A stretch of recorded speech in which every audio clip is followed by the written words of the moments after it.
The decision to make Arua a city has been in the pipeline for the last 17 years and came to fruition on 1st of July 2020. The current population is projected at 300,000 people.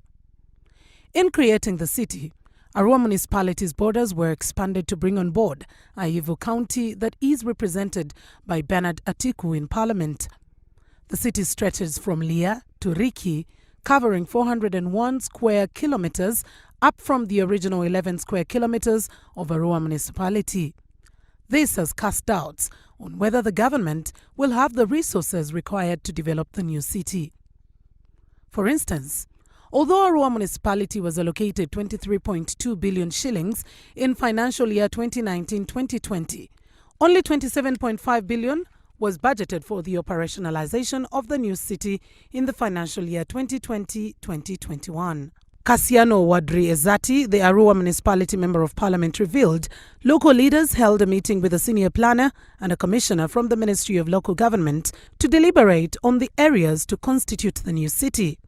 Unfortunately, the meeting outcomes were abandoned by those he says had selfish political interests. The technocrats had proposed that for Arua city they needed Dadamu sub-county, Pajulu sub-county and parts of Manibe sub-county to be added to the existing Arua municipality to constitute the city. Kassiano Wadri blames these on the political leaders from Aivu County who gave stringent conditions prior to joining Arua municipality to create the Arua city.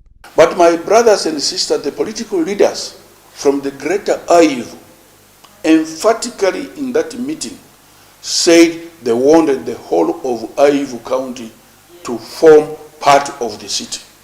And that if the whole of Aivu County was not taken, they were not ready for a city. To the locals, enough sensitization should have been done to teach them on how a city is managed before its operationalization. They argue that the city status came with a lot of burdens that are now weighing down on the common man.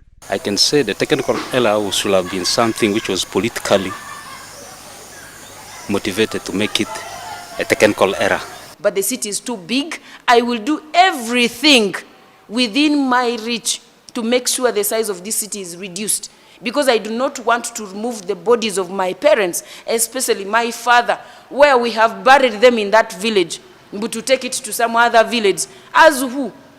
The new city is grappling with poor land management practices, high poverty levels, constant power blackouts and low investment, among others.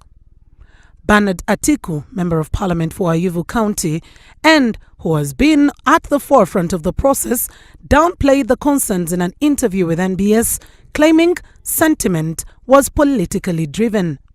So those who are looking at Aivu, Arua municipality, they are looking at the political interest.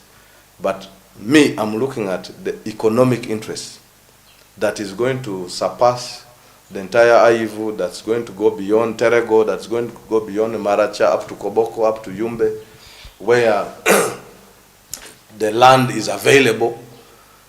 The only deals that will be done within Arua city center is the issues of accommodation, residence, you know.